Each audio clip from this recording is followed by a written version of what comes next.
Welcome everybody to the last meeting of the calendar year. I'll start with a prayer. We gather to make decisions for our community. May we use only our best skills and judgment, keeping ourselves impartial and neutral as we consider the merits and pitfalls of each matter that is placed before us, and always act in accordance of what is best for our community and our fellow citizens. Acknowledgement to country.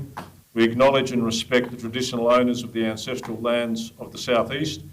We acknowledge elders past and present, and we respect the deep feelings of attachment and relationship of Aboriginal peoples to country. Righto. I'll get it. Finally, if you would please note that this meeting is being live streamed, recorded and published in accordance with the Council's live streaming and recording of public meetings policy. To those present in the gallery today, by attending a public meeting of Council, you are consenting to your image, voice and comments being recorded and published. Anyone who is invited to speak will be recorded, and their voice, image and comments will form part of the live stream and recording. I apologise for not asking for apologies, but I do know we have some in Councillor Maguire, Councillor Goodman and Councillor Turner.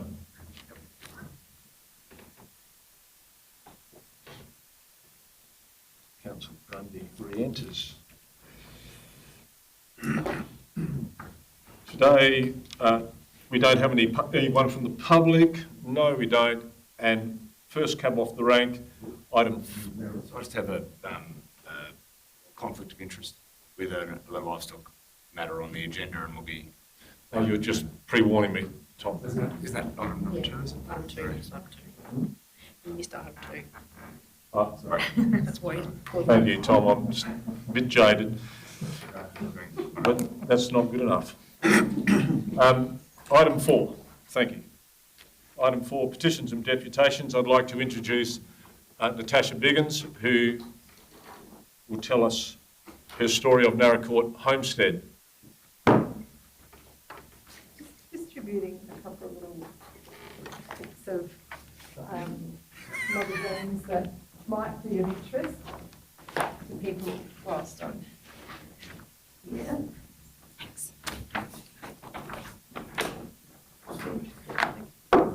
You might find that one. That one there. So I've just handed out a few bits and pieces of paraphernalia. There's Limestone Coast tourism brochure, SA Life magazine. There's History Festival. I'm sorry, this is the History Festival brochure. There's a book there about Naracoorte history, Bush Lawyer, related to the Wallace family, the Scottish history. There's a book that Richard Peake and Lindy Danby did back in the sort of the 80s, has pictures of all the historic buildings around Naracoorte, just for a bit of context related to the property. So thank you for your time today and the opportunity to be here. I'll try and be very brief.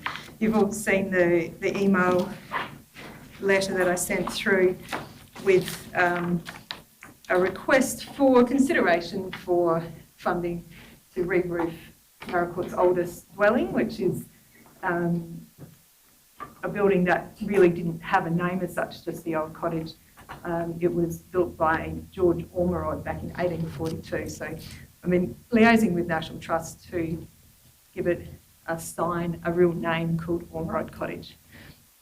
Thanks, Josie. So that's a beautiful image that was actually just taken on the weekend inside the cottage. It shows the hand-split wood ceilings that are in that cottage. They are of major historical significance. The re-roof is related to what's above it. There were originally shingles on top of the roof, and it had been replaced probably about maybe 60 years ago with some galv, and although it looks cute now, it's a bit rusty, and part of the dilapidation report that was done by Richard Woods, the previous heritage advisor prior to in Hamilton, he has highlighted, this was also part of my letter highlighted 8 major points that are required across the whole property at Naracoorte Homestead, or what has been known locally as Dartmoor Homestead since 1903, when someone from that part of the UK called it Dartmoor, but it was previously known as Naracoorte Station. I wanted to just revert it back to its original name. So, yeah, the report outlined, the dilapidation report outlined major parts that needed preservation and conservation attention to make sure that this building of major significance, or these buildings, there's 4 actual separate buildings on the property, are retained for the future and for people to enjoy. I have been at the property now for 2 years. Seems like yesterday, but in that time I've hosted a lot of tour groups. I did a little festival as well, which was like an open day, and invited members of the community in lots of different capacities: Provis Group, senior citizens, Girl Guides, schools, lots of different groups for tours, high teas, birthdays.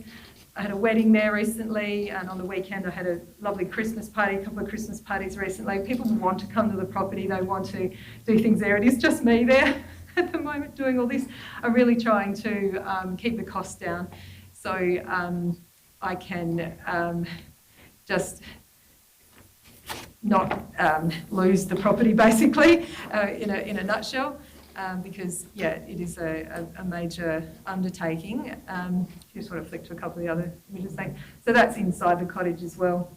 It was beautifully restored back in the 90s. And I returned it to a luxury B&B, and people are really enjoying coming and staying there from all over the world. It is, as I mentioned, a very historic building. Some of you have been up there. I'd like to invite anybody who hasn't been up to come up either in a formal or an informal capacity. I'm happy to walk you around and show you the property. I was successful in getting a number of different grants, but there was quite a number of points on that dilapidation report that really need to be attended to, because the previous owners hadn't done anything for 15 or so years, and with any building, particularly heritage buildings, it's really important to make sure that they're maintained. Have I done 5 minutes? Yes. You have. Yeah. I thought I'd better stop. Well, absolutely. I mean, we do have people that can embellish it, but if you have something more, or if there's something more you'd like to add, Natasha, or there's any questions, I'm more than happy to throw it to the members. Just a consideration with a time frame, I did put on there the end of 2023, just for your consideration, with regards to heritage and heritage buildings in Naracoorte, that they be given attention from the community. I have people regularly wanting to have functions up at my place. It's difficult to do that with some of the things that have to be maintained, and I want to be able to provide that for the community. Just with consideration to locking in tradespersons prior to the next sort of weather events next year.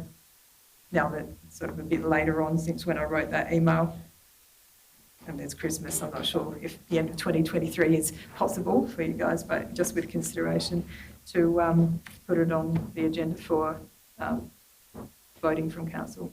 Of course. Yep. Thank you, Natasha. Are there any questions for Natasha? I actually took the opportunity today to go to Naracoorte Homestead. I'd never been there before. It's certainly a fascinating place, and I'd encourage members to take up Natasha's offer if they have not been there in the past. It's a really nice thing, and obviously it is significant.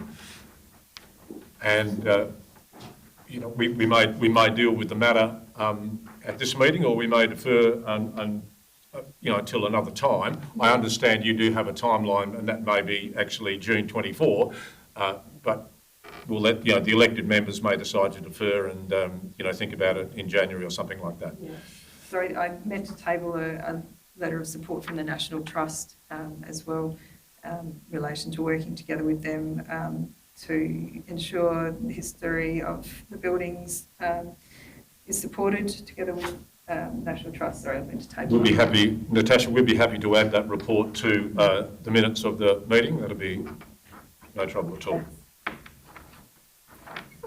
Very good. Thanks for your time. Thank you very much.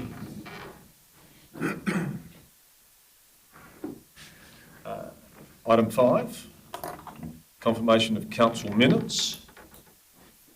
Someone like to move that the minutes of the 28th of November, Councillor Ireland and Councillor Dennis, all those in favour? Carried, thank you. Item 6 is matters laid on the table, and we haven't got any of those. Mr. Smart. Mayor's report. I hope you've read through that. It was disappointing on my return from what some people have called leave, that we, unfortunately, the Naracoorte person who was decided by the panel declined to accept that, and that is, disappointing. It's disappointing for Naracoorte that has occurred, but we respect their decision. And apart from that, the rest is all very self-explanatory, and I move to that effect. Could I ask for a seconder, please? Councillor Grundy. All those in favour? Carried. Thank you. Obviously, I'm missing that one. Not going to share it with me. Item 8, elected members report. I thank Councillor Crosling for carrying out her role as Deputy Mayor in my absence and attending all the really good things that we get at this end of the calendar year. Thank you, Monique. Have you got anything to add? Not really. I did do a couple of radio interviews, which I didn't put in there, but obviously in the Mayor's absence, I was contacted to do a couple of radio interviews.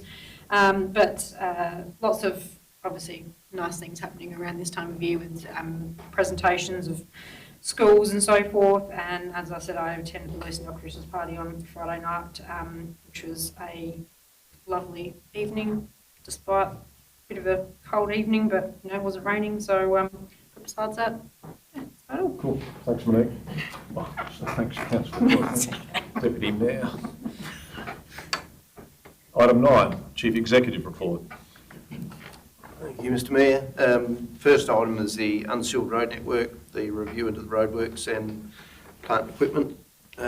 As included in there, just an extract of the SAP committee minutes, notes, and then gone into some commentary. So I provided a slightly updated draft within the agenda. Councillor Grundy did forward on some suggested wording, etc., within a draft.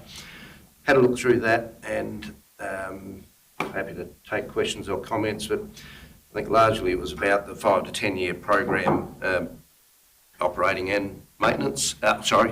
Operating and capital, and that's included in the draft in the outputs area rather than the initial commentary. I think from a read we're saying much the same thing, but just probably in a different way. So the review of the current budget generation, which was another one of your suggestions, that would then come from the output of the 5 year program, both for capital and operating, which includes patrol grading, whether it's plant equipment changes, contractors, etc. So also still included in the draft is the option of putting the 2 projects together. So the condition assessment of the unsealed road network and the revaluation. So I've rewritten the tender costing area so if someone put in for both projects, they're not obligated to, they can just put in for one or the other, that we could actually extract different providers for either parts of the project if that gave us a better outcome. So, or you can just exclude that from the tender. So that's really for council to decide, but there are, I think, reasonable options there, hopefully to see a way forward.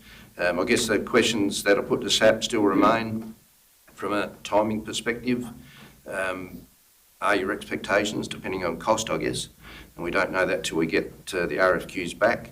Are you wanting it undertaken by June, or do you want it part of the next budget? That's for council to consider, and that will determine our going out for RFQ process, whether to do it sooner or if you're looking to do it in the 24-25 budget period, we would then go out for RFQ a little bit later, so then you can include it in your budget. Again, that's a decision for elected members. Happy to take questions, comments and direction on that one. Any questions from the elected members? Mr Grundy? Yeah, Ross, I had some comments. I've actually written them on the basis of the report. Be a little bit more succinct. Can I start with the reference to the October meeting motion? That motion does not set out to deal with assessing the condition of the roads. This is a separate matter. The two tasks are not related and I believe should be treated separately for the purpose of calling for requests for quotes. The October motion sets out to deal specifically with our unsealed roads, building and maintenance, along with the utilisation of the associated plant and equipment. Firstly, its intent is to review any adopted recommendations from the 2014 BRS report and those outcomes. Secondly, administration has identified our unsealed roads are getting behind in maintenance and general grading. Administration has suggested to address this matter, it could require an increase in grading capacity of 20%. Further to this, approximately $1 million of expenditure could be required for that extra grading plant. This review may identify efficiencies which could go a long way to avoiding that additional $1 million spend. It could be that a contractor could be engaged to supplement council's works, for instance. Administration has acknowledged additional grading will be beneficial to the unsealed road network. It's also acknowledged there could be two approaches to the additional task, either additional grades or to grade more slowly. A review of this kind will draw upon the private sector and other councils for comparisons. Importantly, it will confirm what we are doing well, along with possible areas of improvement in our systems and processes. This will be an investment and will help to inform next year's budget, I believe. That is why it needs to be initiated as soon as possible. The cost could be drawn from funds on hand. What I would hope to see is that the January meeting, a request for quote. What I would hope to see is that at the January meeting, a request for quote specifically for the purpose of the road assessment, which I'm sure will be on hand from the previous road assessment task, ready for release with a change of dates, of course. And in the meantime, a request for quote which is specific in nature and would be developed up by the CEO and the Mayor, something which is virtually mirrors the Northern Areas Council request for quote, which could be considered for endorsement at the January meeting. The concept of tendering for the two tasks could then be at the discretion of the tenderer. Thank you, Councillor Grundy. Any further discussion on the item? I can just add to that, please, Mayor Ross. Yeah, I just agree very much with Councillor Grundy's words there. That I mean, the two seem quite separate to me. The service review, looking at the conditions of the roads, etc., over a 5-year period, whilst looking at the review into the building maintenance, plant and equipment usage, I just feel they are quite separate. They should be kept so. Thank you. Thank you, Councillor Ireland. I'd like to see this matter progressed if it's still possible, and I'm happy to take motions from the floor around this. It is for the council's consideration and decision, as suggested by the Executive Officer, Mr Grundy. Councillor Grundy. Thank you, Mayor Ross. I've got a motion in mind which might be helpful. Put the motion. Okay. The motion that I would propose for this is that the administration proceed to a request for quote for the road assessment and revaluation as proposed in the 2023-2024 budget, thereby delineating the two tasks. Only comment, we were going to do that anyway, so probably don't need a motion to do that. My suggestion, so you still made the motion, it's only a suggestion because it's already in the budget, the road, so we don't need a motion to do that. Right. So, Okay, well, can I go on and say, yeah, as soon as practicable, prior to January's meeting? so this is for, so just trying to be clear so I understand, that's all, not suggesting you're right, wrong, otherwise, just trying to understand. So the road, so you're suggesting you want them separated? Correct. Yep, so I understand that. So the reval and condition rating, Yep. we'll do that anyway Right. without coming back to council because that's already in the budget. So so the direction I guess we're seeking, so we'll separate that. Okay. And so the draft RFQ I've put to the meeting, so if we exclude that component of it, the assessment part of it, I understand that, but further to that attachment in tonight's agenda, I thought that could have been altered a lot, to tell you the truth. So, and I took that up with Mayor Ross privately in a private conversation. All right. So, really, I think it should really reflect more like the Northern Areas Council, for instance. Roadside slashing, roadside spraying is carried out by contractors, and I just wonder how relevant that is to what we are trying to achieve here. My motion was specifically about the unsealed roads and their maintenance and their building and our processes and our systems.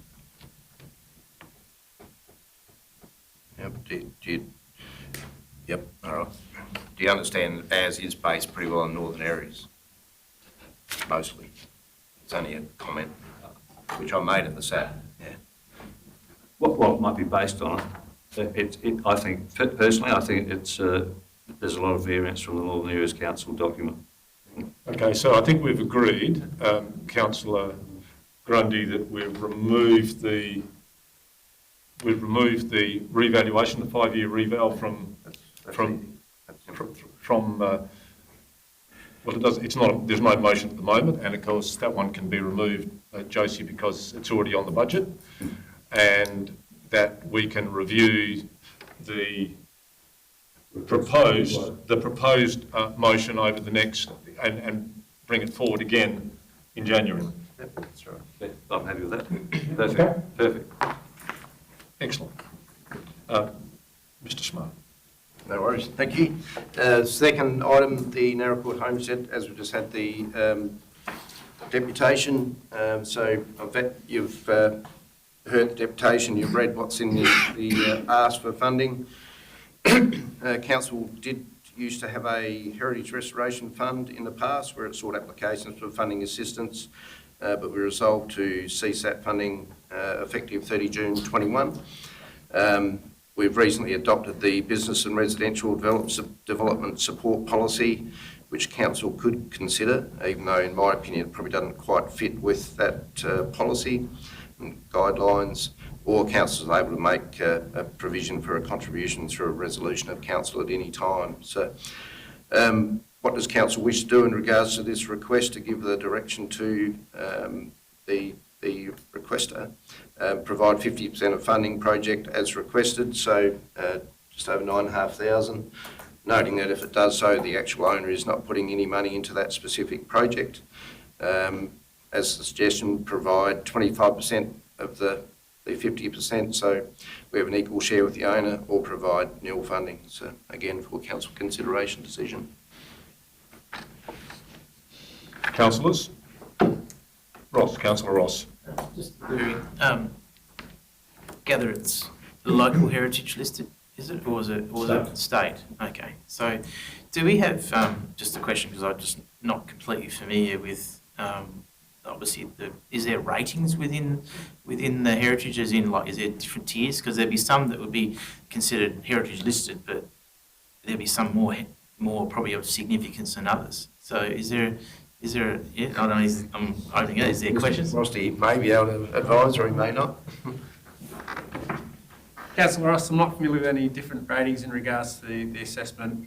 State heritage is assessed on different criteria as what local heritage listed, but as apart from that, I'm not familiar with any other form of rating module.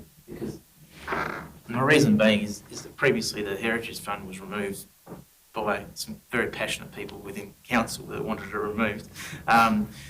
But it was because it was quite broad, and so I'm probably thinking here if there is of buildings of value that is considered very significant for Narracor, I can't see why we can't have some sort of fund to maybe assist some of those people. But if it's just I know there was a grab there for local heritage listing of buildings just randomly thrown out there quite aggressively after when the convent was actually looked to be knocked down, and there was probably might have captured some that probably didn't want to be captured, and I suppose that's probably where some previous councillors were not keen on having money just thrown at people that just didn't really want to have things heritage listed. I suppose in this instance what we've heard today is that it is a significant building in Narracor, and this is probably something that that probably could be considered, I think. That's my opinion. So. Thank you, Councillor Ross. Councillor Dennis? It's my opinion that I don't think it's the business of It council. will be your opinion, Councillor Dennis. That's exactly right. I don't think it's the business of council to fix roofs on private dwellings. I think this is a privately owned home, and my position is that we don't provide any funding. Thank you, Councillor Dennis. Councillor Ireland? I agree with Councillor Dennis in that regard, but I am curious about just how many heritage listed buildings we have in the Narracor-Lisnell Council area. I mean, is there any listing anywhere? Well, probably not through council, because I know that I've got two neighbours that have got a beautiful woolshed and a beautiful homestead, and I think we might be opening the gate to others saying, well, help us too, please. Well, I do note that we removed the funding last year around commercial largesse that we were offering up to $20,000, and we removed that. How would council like to proceed with this? Councillor Dennis? I don't want to short. I'd like to hear each person's opinion before. I don't want to move a motion and force people into a position. I'd like to hear everyone's thoughts. If we're going to defer it, that's fine. But I think if we're going to put a motion, I think we might need to hear everyone's opinion. Councillor Grundy. Yeah, Ross, the council considered this policy of funding heritage listed buildings. It was resoundingly rejected recently, and to not fund it would be consistent with the current council's position. Thank you, Councillor Grundy. I think I'll take that as Councillor Downwood. Yeah, I'll just like to agree with Councillor Dennis and the fellow councillors in that it's a commercial enterprise, and as such, I don't think it's something that council. I recognise the significance of the building, but it's not something I think we should be funding.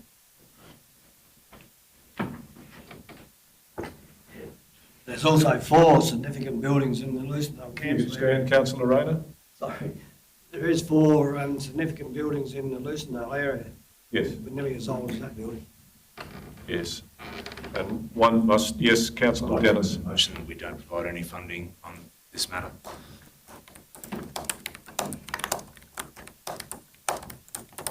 Grinch. Move Councillor Dennis. Council does not provide any funding towards Narracor Homestead with double R.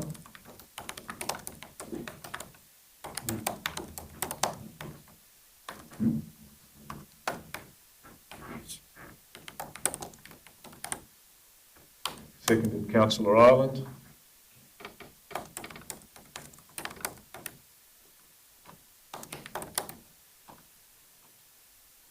Any further discussion?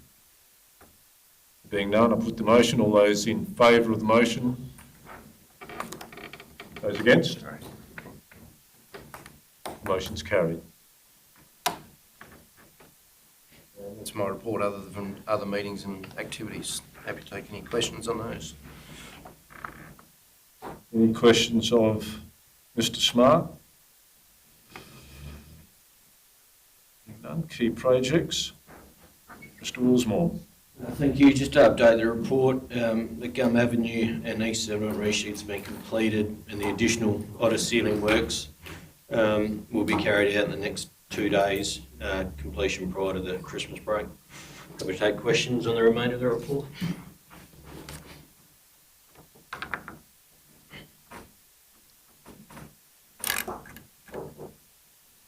No questions for Mr Willsmore? Excellent. Where are we now?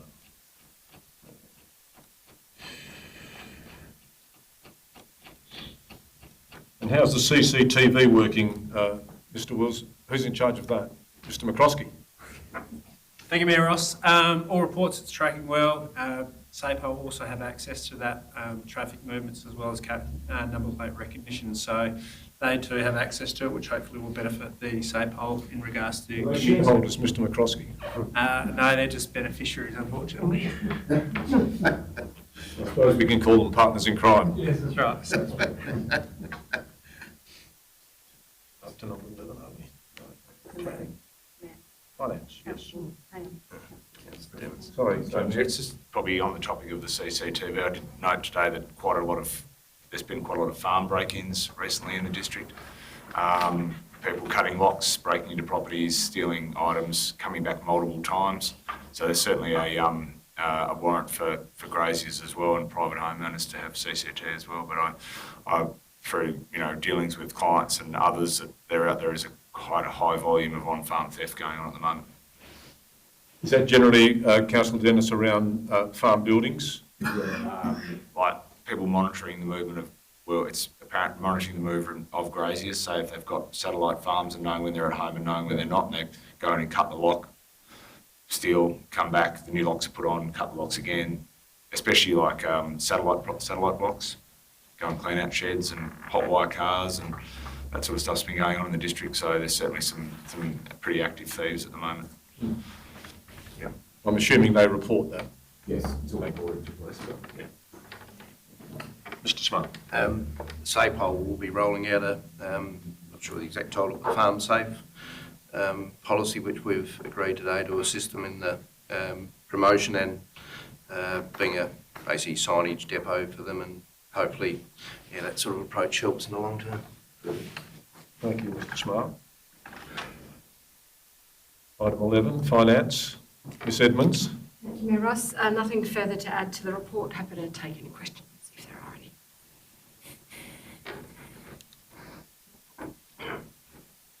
any. Any questions? Being none, we're in a very healthy position at the moment. And Ms Edmonds informed me the other day that we had a ratepayer come in and pay their rates of arrears, which was very good. Some over 120,000. Item 12. Minutes and recommendations. 12.1, Narrowcourt Livestock Exchange. I'll be excluding myself from the chain. Indeed. Councillor Dennis left out.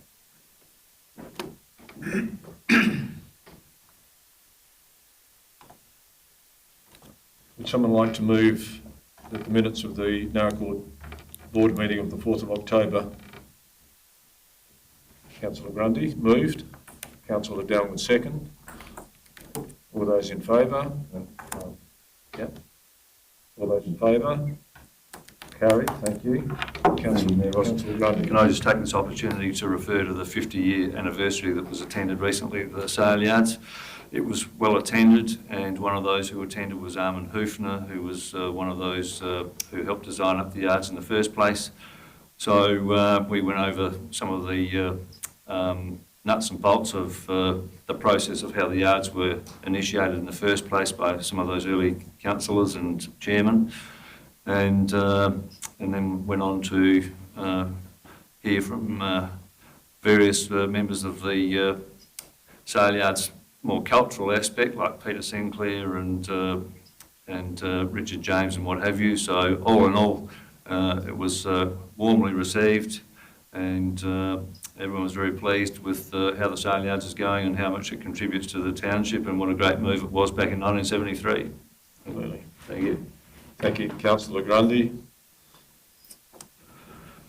Would someone like to move that the financial report of the 29th of November be accepted? Councillor Grundy, Councillor Ireland. All those in favour? Carried, thank you.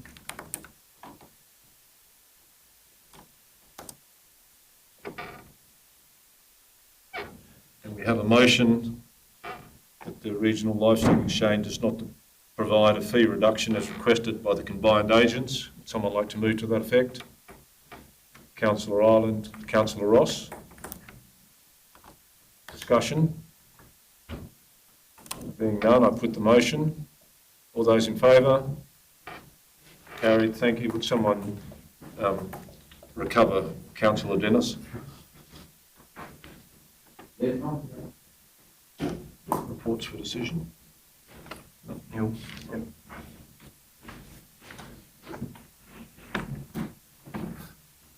We move to item 14. Mr. Willsmore, would you like to add anything to your report? Thank you. Just provided a report as requested on the storm event we experienced late November within the Narrafil Township. The SES advised that they'd calculated the storm event to be a 1 in 500 year event. So identified a number of locations where our infrastructure held water across the full width of the road for an extended period of time, being Gordon Street, Field Ave, Jones Street, Town Squares, Memorial Oval and Smith Street, Jenkins Terrace.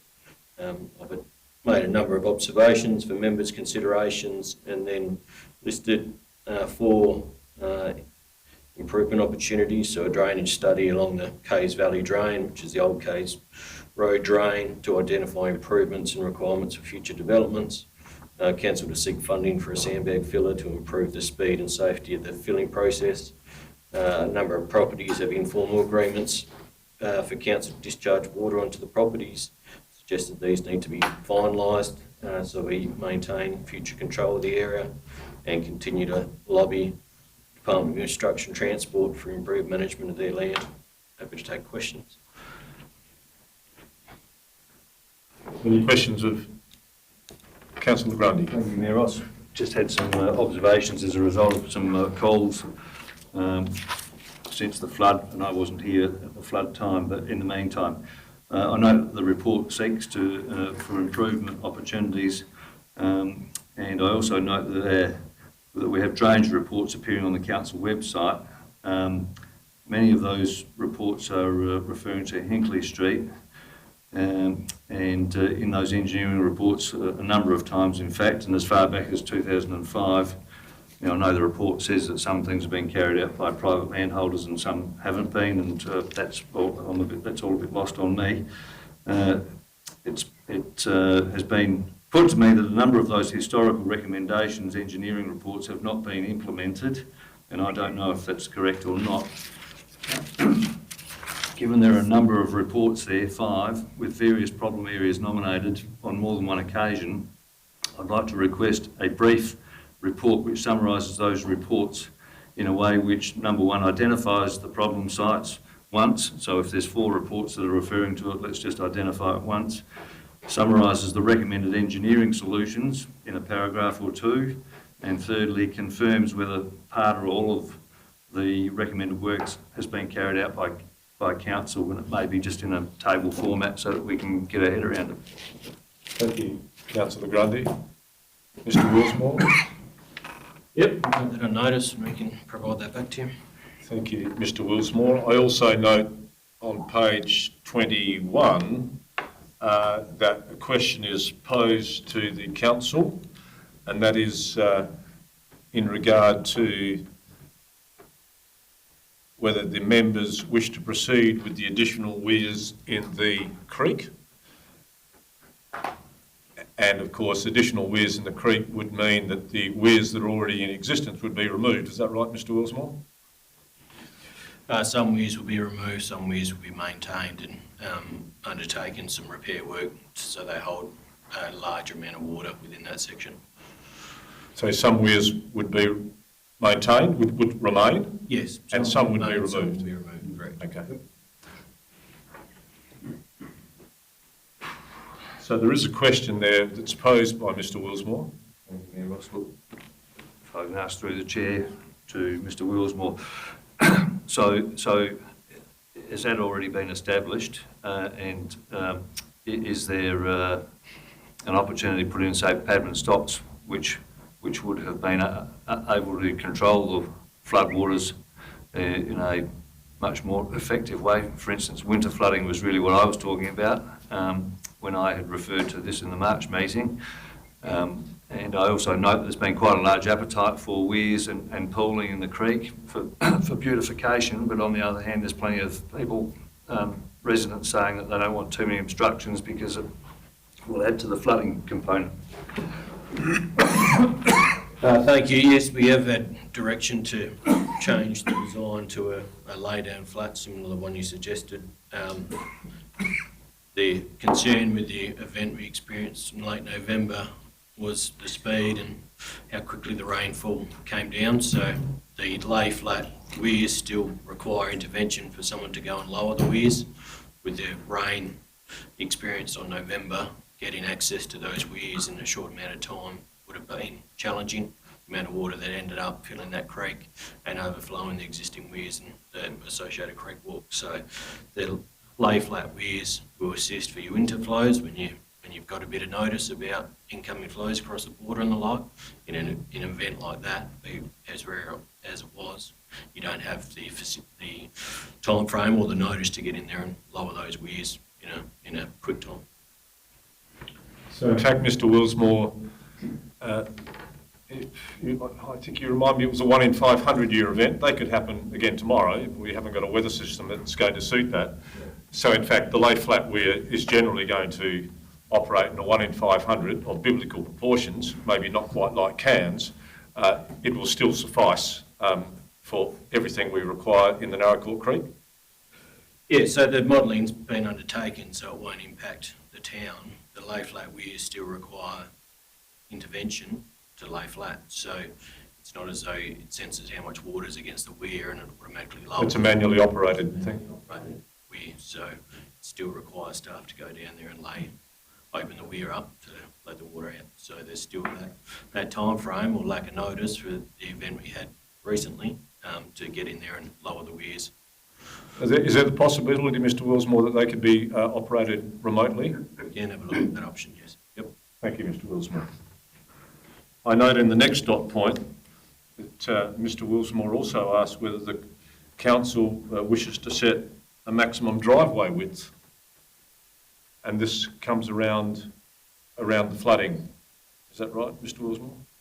Yeah, so in terms of a driveway, they're a flatter surface, so the water doesn't get retained on the road surface itself, as well as if it was an upright curb, for example. So limiting the driveway width will mean you've got greater capacity for the water to retain within the road surface itself and get away to your underground system. So there's various issues, various observations I've made there for members to consider. So driveway width, heights of driveway crossovers and the like for review and further discussion. I can bring back to SAP if we want further discussion.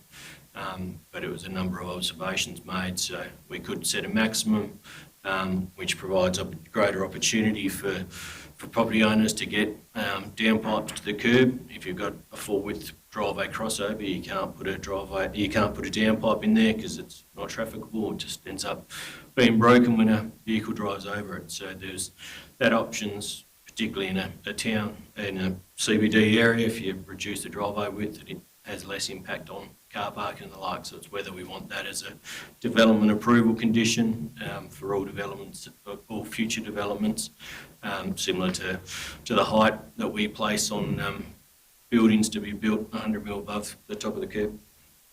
How do the members wish to proceed with that? Councillor Grundy. Thank you, Mayor Ross. I think it's appropriate to have a discussion outside of meeting procedure regarding this sort of technical matter, and I'd like to see maybe some industry standard brought to the discussion from administration, and perhaps even some comparisons from what other councils are doing in this area as a bit of a guide. So we can take that to a SAP meeting. Members, are we happy to take that, and Mr Willsmore can provide something for that? Thank you very much. Councillor Ireland. Thank you, Mayor Ross again. Yeah, we jumped a bit quickly off of the weirs in the creek, but can I just ask, if we've got design surveys that have indicated this, if we go ahead and put weirs in, which I'm a bit sceptical about, and we do end up with flooding, who's liable for the flooding? Is this going to fall back on designers or the council, or, I mean, can we be at risk with the council if we put weirs in the creek and homes get flooded? There is a question around riparian right here, and the common and a place where water must go, which is a creek, and I'm unsure of the answer, but do we have any knowledge around that? Mr Smart? From a risk perspective, if an event occurs, it'll go back to cause. So can't give you a clear answer on that. Definitely, if we put no weirs there, we still could be liable. If we put weirs, we could be liable. There's no easy answer because it'll be tested in a claim in court. So whatever we do in a public space, we can be liable. Excuse me, but most certainly if we impede the water flow by putting weirs in, we would be putting a head on the chopping block to some extent, surely. It all depends on the studies and the information you have on what basis we put it in there. So yeah, I think there's no clear answer to that. There's a few boxes one has to tick before you can actually, put these engineering devices in place. Do you have a question? No. Councillor Downwood. Yeah, all I was going to add or say was that historically the creek used to flood before the weirs were there. So when you get water that comes through like it did, it's going to flood, and there's not a heck of a lot you can do to stop it. Of course. Thank you, Councillor Downwood. Anything further?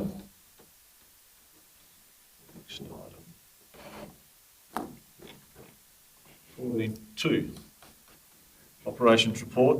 Mr Willsmore. Thank you. Just wanted to make a quick mention of the Narracourt Aerodrome fly-in that occurred recently. So a lot of work was put together by the Aerodrome Committee, so I want to acknowledge the work that they undertook. But they had over 35 planes attend the event, and numerous visitors and residents attended and watched the event on the day. So it was very, very well supported. You can see by the photos, it was a beautiful day for it, but yeah, very good event that the Aerodrome Committee put on. So I just wanted to acknowledge that. Any questions of Mr Willsmore around the operations? Being none. 14.3. Mr McCroskey. Thank you, Mayor Ross. And just quickly, in regards to the master plan reviews, just an advance warning, there's likely going to be a briefing session in regards to the Lucendale master plan and the Francis community plan. That's now at draft form stage with some concept designs as well, so we're hoping to table that early in the new year for Council's first review before it goes to consultation. Thank you, Mr McCroskey. 14.4. Ms Collins. Excuse me, Mayor Ross. Oh, I can ask, if I can just ask Mr McCroskey a question. There was a machinery shed that needed approval that took nearly 2 months. Is there a background? Was there complications or anything, Mr McCroskey? No, that's the date and they were lodged, and then obviously the determination date, so sometimes can be held up due to the applicant not being able to provide the information such as engineering or the fact that they may have not paid their fees in that time. So our approval times are relatively low compared to other councils across the state. Thank you, Mr McCroskey. Ms Collins. Thank you, Mayor Roth. Nothing further, but happy to take any questions.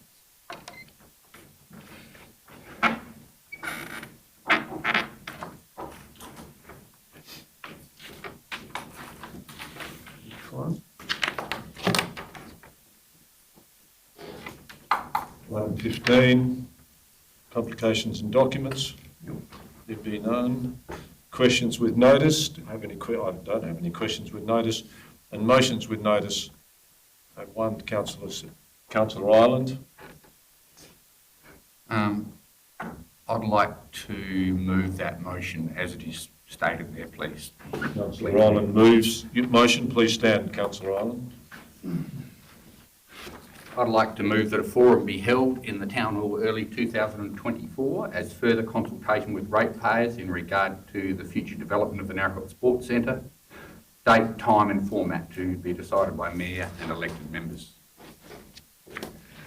Would you like to speak to the motion? I would, if I may, while I'm standing, please. Yes. Firstly, to make members aware that this motion is not a decision about whether to proceed with any of the Sports Centre proposals. And I'm sure that elected members would agree that with the town of Narracott growing, our facilities must grow with it. The funding of sporting facilities is another matter. And we also have other communities with facilities that also need refurbishment, upgrading and improving.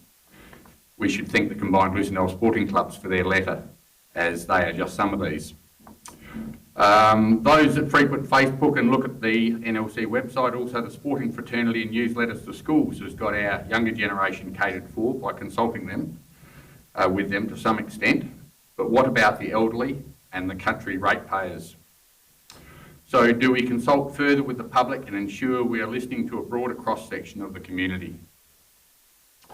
On Saturday the 9th, I did spend an hour and a half talking to the public in the King Craig Plaza, and it was brought to my attention that a high proportion of ratepayers and other members of the public that I had approached or been approached by, in general, were not aware of the consultation plan and definitely had not submitted a survey form. In my election promises 12 months ago, I was a strong advocate for listening to the public and acting upon it, not just to comply with government. Whilst whether to pursue further with the Sports Centre by council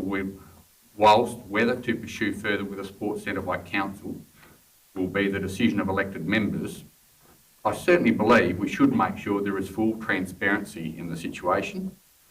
It was, I believe, deceiving to mention in our previous consultation that a $35 million project would result in the removal of the existing football, netball and tennis club rooms, but nothing was mentioned of the removal of the existing basketball and squash stadium. As the basis of the consultation was on the monetary commitment needed by ratepayers, how come there was no criteria for who can return a survey form? It didn't matter where you lived in Australia, or if you were 5 years of age, or you wished to return a survey form multiple times, as it was anonymous. If you're faced with the largest investment by our council ever, do we need to ask ourselves, is this a fair and reasonable representation of ratepayers and the community that we're asking? A forum in the town hall will no doubt have mixed results, but will achieve this, I believe. Thank you, Councillor Ireland. Do we have a seconder to that motion? Councillor Rayner seconds. Would you like to speak? I agree with Councillor Ireland. Thank you, Councillor Rayner. Further discussion? There being none, I put the motion. Those in favour of a motion early 24 for further consultation with the ratepayers in regard to the future development of the Narracott Regional Sports Centre, date, time and format to be decided by myself and elected members. All those in favour? Those against? The motion is carried. Thank you. Questions without notice? Motions without notice. Pretty sure there's none of those. Do we have anything for in confidence? It says nil, Mr. Smart. Yep. Thank you. There being no further business, the meeting closed. Thank you for your attendance. Merry Christmas to all. Who? Us. In the menu because we are just having a Christmas dinner, is that correct? Did I just not get an email? Right, because your item was still on there. You hit the big red button. No, I am not. Meeting closed.